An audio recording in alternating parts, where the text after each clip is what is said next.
I think that's a good camera angle. Hello everyone. So I've just read for the second time this book, Surrounded by Idiots, which is by Thomas Eriksson, a Swedish author. And Thomas Eriksson is a Swedish behavioral expert who has spent nearly 20 years providing leadership training to major companies, including IKEA, Microsoft and Coca-Cola. Surrounded by Idiots, Omgiven av Idiota, has sold over 1.3 million copies worldwide since 2014, 850,000 of them in Sweden, and been translated into 33 languages, so it's a really popular book. What's it actually about? Well, this is the second time I'm reading it because it's on the suggested reading list of a company which I think is full of some really smart people, so I read it again. When I actually got the book, I just was one of those people who saw the title and thought, oh my god, somebody who feels like me. So that's somebody who feels like you if you've ever felt I'm just surrounded by complete idiots and I don't understand why, and I don't know how to cope with it, and I don't know what to do about it, and I wish I wasn't surrounded by idiots, right? But that's not what the book's about. The book is about the idea that people who think they're surrounded by idiots do so because they don't understand those people.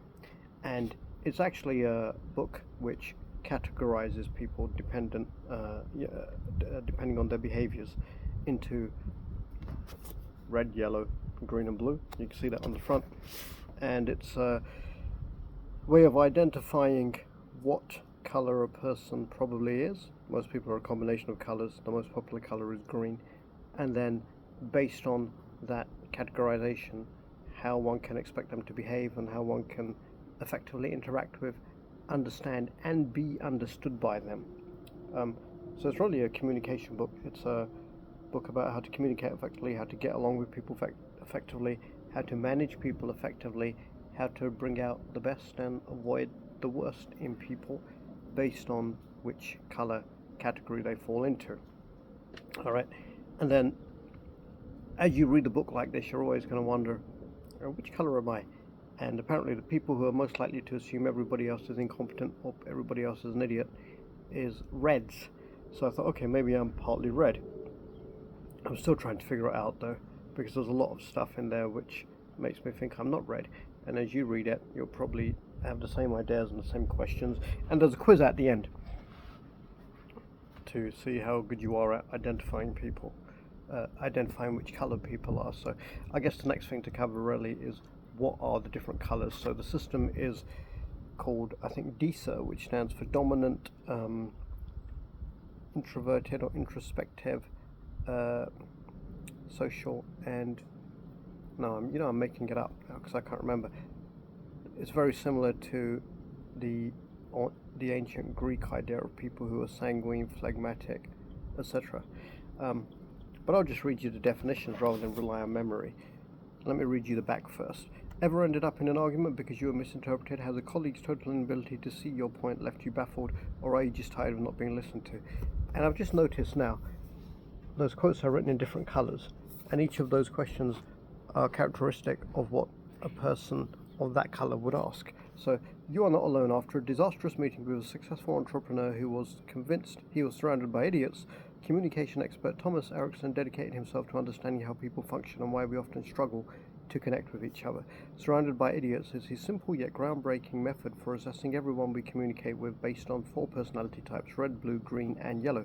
From body language to conflict handling, this entertaining read will give you all the tools you need to understand and influence those around you in and out of the office and ensure the idiot out there isn't you. It's quite a good book and I did enjoy reading it, and it's nicely laid out, entertainingly written. When I say nicely laid out, I'm not saying it's pretty to look at.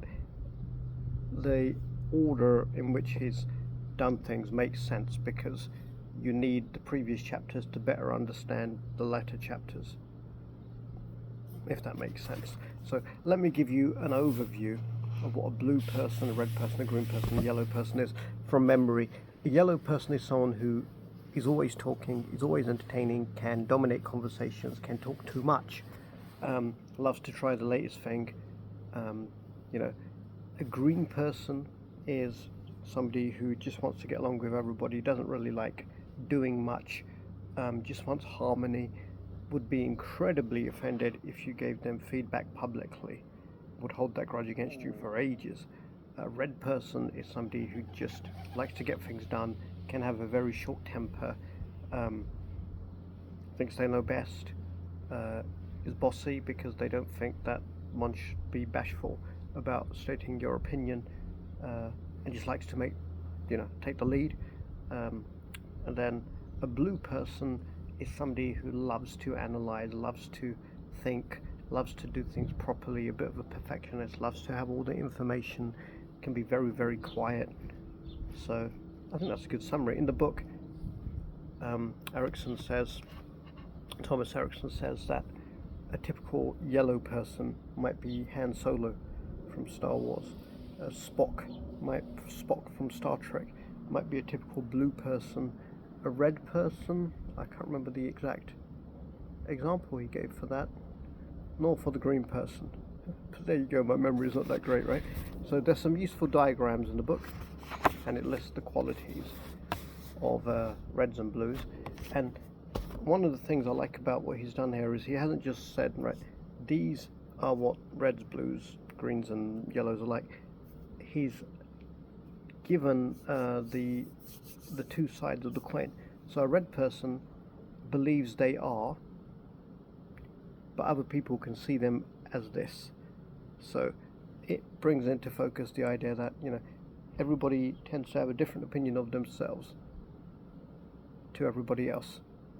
And that's really useful, because whereas you might think, let's say if you're yellow, you might think you're the world's best conversationalist, but actually you're just a lecturer or a raconteur. You love telling stories, you love telling people everything, but that's not conversation.